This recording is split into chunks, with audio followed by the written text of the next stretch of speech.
cross on your head, pilot. Dead or alive.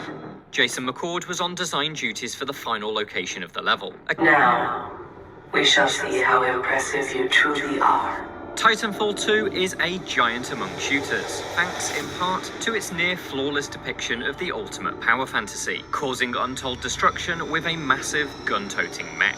But Titanfall 2's very best moments occur when you're stripped of your walking tank and must survive its industrial sci-fi universe as a mere squishy human. Into the Abyss, Titanfall 2's fourth mission, is one of these moments, and marks a monumental achievement in mission design for developer Respawn Entertainment. Set in a factory suspended above an infinite void, a gauntlet of deadly fabrication machines acts as a thrilling and creative showcase for Titanfall's ambitious movement systems. To find out how Into the Abyss was put together, IGN spoke to game designer David Shaver, who co-designed the mission with 3 other developers at Respawn. With his insight, let's take a look at how this level defies shooter traditions, teaches and reinforces first-person platforming skills, and builds contrasting experiences around movement abilities, all to create one of the most exhilarating FPS campaign missions of all time. This is Art of the Level. This is a highly dangerous environment. I suggest you embark, pilot.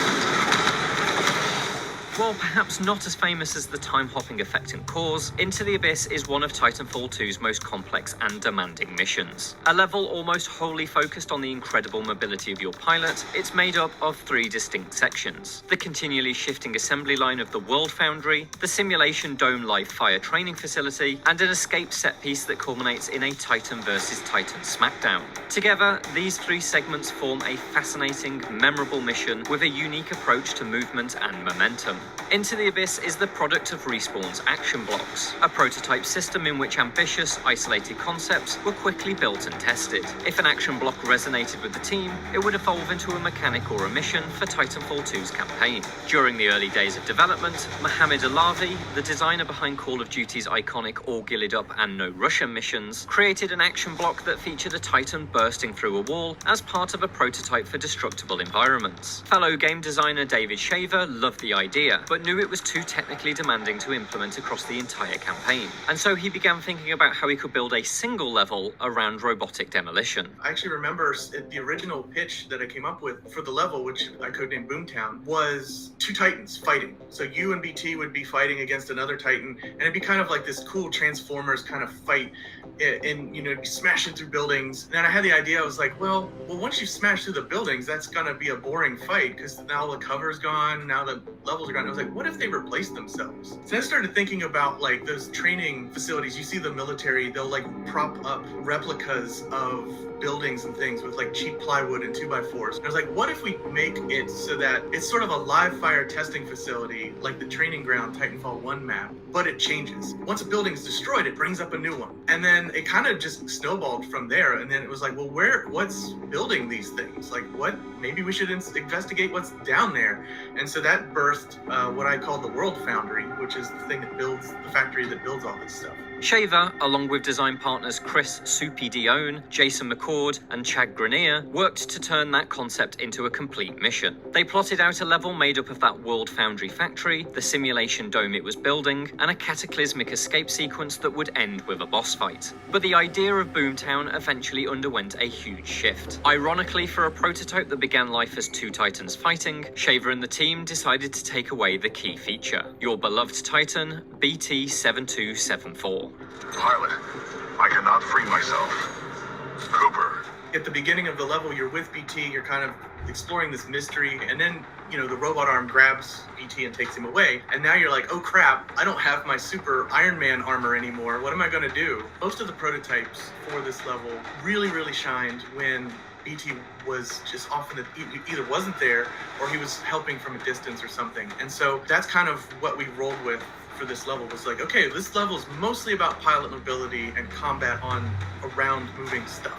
With BT in the clutches of mission villain Ash, you're forced to rely solely on the abilities of protagonist Jack Cooper, a Titan pilot. Thanks to a small jetpack, you're incredibly agile, able to double jump over long distances and run along walls as if in the Matrix. It is these skills that the factory floor of the World Foundry was built to train and test. We watched, streamers and stuff, and just people playing the game during our playtests, and a lot of times they struggled with, actually wall running. And so it's like, okay, well, we need to get people comfortable with wall running because that's a core mechanic of Titanfall. And we really want them to be able to do it, because if they go into multiplayer, they're going to get owned without it. The original Titanfall had already proved that the player skill ceiling was incredibly high. To train people up to a reasonable standard, the obstacles of Into the Abyss had to be absolutely wild. But it wasn't the rocket-propelled antics of Quake or Unreal Tournament that inspired its gauntlet of jumps and wall runs. It was a 1999 comedy sci-fi movie. One of the inspirations was Galaxy Quest, where Sigourney Weaver and Tim Allen run into this area in the ship, and it's just this crazy chompers and fire, and we're like, what? Why would anybody build this? It's a better job! Whoever wrote this episode should die! The stompy thing was an action block. The roller that was applying dirt and grass was an action block. Robot arms are putting on furniture and walls. That was an action block. The sideways town climb itself was an action block. We basically were like, okay, we've got all these really cool pieces. Let's stitch them together like Lego blocks, right? Like you just start putting them. What's the right order? Each new piece of machinery escalates the pace and difficulty. The first is a simple platform jump that you can simply ride to your destination, but you're soon forced to chain together a jump, wall run and landing to bypass the turf-laying machine. A further challenge has you wall running between platforms that shift between vertical and horizontal orientations, challenging your agility, timing and positioning. And all of this happens over a deadly drop into an infinite void, which adds edge of your seat tension to effectively teach the importance of linking together moves. But before escaping the factory, another two important lessons are taught. The first comes in the form of the houses that are progressively assembled around you. Walls and furniture slot into place, completely altering your surroundings every few seconds. We're kind of teaching the player that the environment is changing. You can't trust it's going to be there, so keep looking around. One of the main things that it does is it creates a sense of uncertainty and kind of dread. That was one of the feelings in the factory. It was just like, I am in danger. I really want my Titan. And so that sort of down moment in the player's sort of psyche sets up the up moment of returning to BT later. The World Foundry's final trial is the Sideways Town, designed by Dione. This head-spinning segment has you running upwards through a town mounted to the wall, creating some Inception-like visuals. But it was important to push players through this unusual bit of environment design, in order to practically demonstrate how Titanfall 2 rethinks the fundamentals of FPS design. When you play a game, a classic shooter like Doom, the top third and the bottom third of the screen aren't really that dangerous. But in Titanfall, the top 2/3 of the screen could be a threat from any direction. Like pilots are flying through the air as they wall run above you and shoot from above. Conquering the Sideways Town climb lifts you out of the darkness of the World Foundry and into the artificial sunlight of the next segment of Into the Abyss, the Simulation Dome. Well done, pilot. I will take it from here. Well, we definitely wanted to lead up to this culmination of like, where is all this crap going? Why is all this stuff getting built? We wanted to just kind of celebrate getting through the factory with, this is what it's used for, guys. Now you get to go play in it. But the Simulation Dome is more than just a story set piece. It's the stage for your first fight with a brand new enemy type, a foe more dangerous than almost anything you've faced before, the Reaper.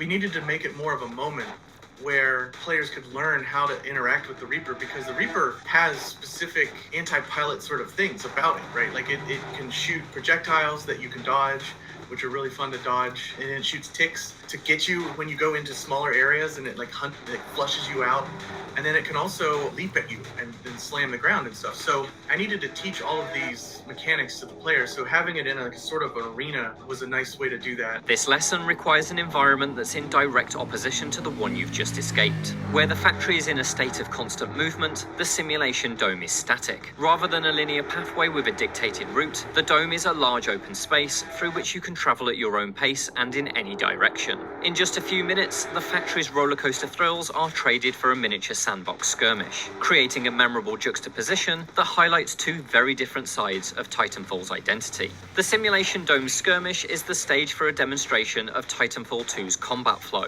While designing the incoming waves of IMC soldiers, robots, and Reapers, Shaver looked to an unusual source of inspiration for a shooter: God of War. In the original God of War trilogy, Santa Monica Studio also blurred the lines between waves of enemies to create a sense of a continuous horde. For instance, when fighting a Cyclops, the game would spawn in a second Cyclops when the first was down to around 10% health. This would momentarily provide the spectacle of fighting two massive monsters, but with no real difficulty spike since the first Cyclops would soon die. This approach informed how Shaver scripted big enemies into the simulation dome. The Reaper fight, we spawn the first one, and then I drop in some Spectres and they fight. Once that gets going, and once like the Reaper reaches a certain level of health, we spawn another one, all right? Or we spawn more Spectres, or we spawn...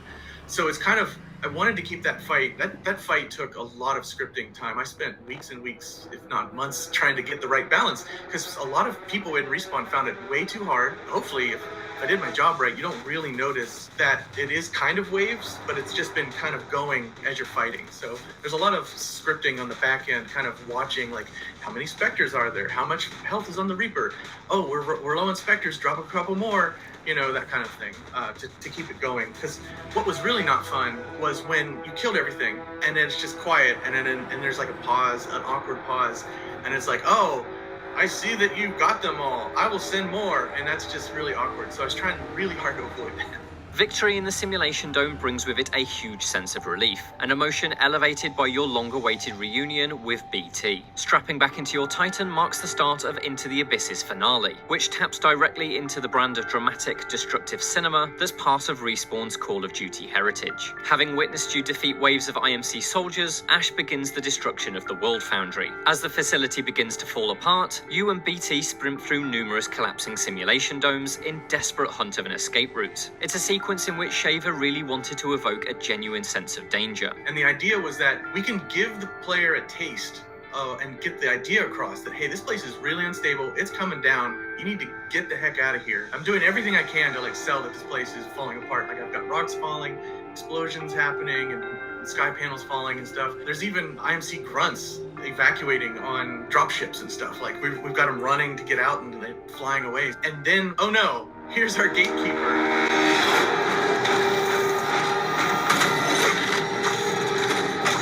Let's just put a high price on your head, pilot.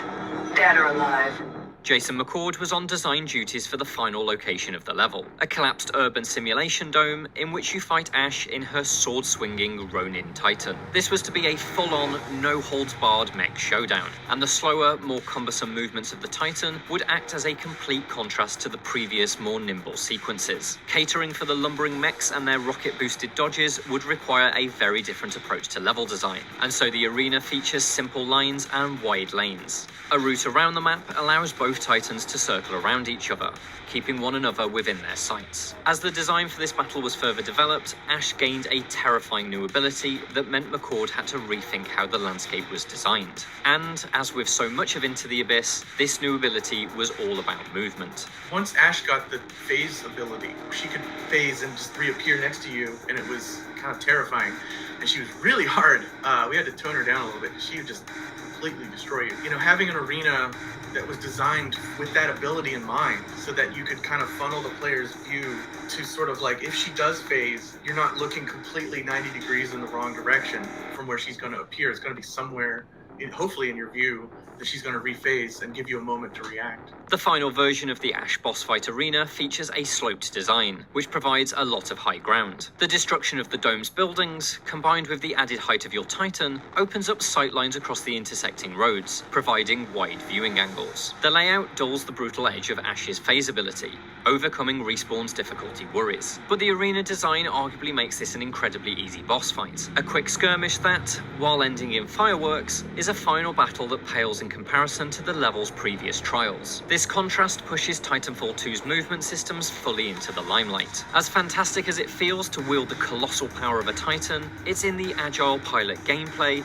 that Titanfall 2 truly crushes it. That's not something that passed Respawn by. Into the Abyss was lauded internally, and used as a vertical slice to inspire and set a quality bar for other level designers. Its position within the campaign acts as a gateway. After a relatively traditional opening, Into the the Abyss triggers an explosion of creativity, paving the way for layered, agility-based masterpieces like the time-hopping effect and cores and the ship-to-ship leaps of the Ark. But even in a campaign full of astonishing ideas, Into the Abyss shines bright. Its gauntlet of varied agility challenges, from the deadly contraptions of the assembly line to the intense flanking routes that run through the simulation dome, make movement the undeniable star of the show. And through a collection of inspired design elements, the level redefines even the most fundamental FPS assumptions. Up isn't just a place you should look, it's a place you should go. By rethinking those basics, Respawn did the impossible. It made first-person platforming not just work, but somehow the best part of a game that features massive fighting robots. Enemy Titan down.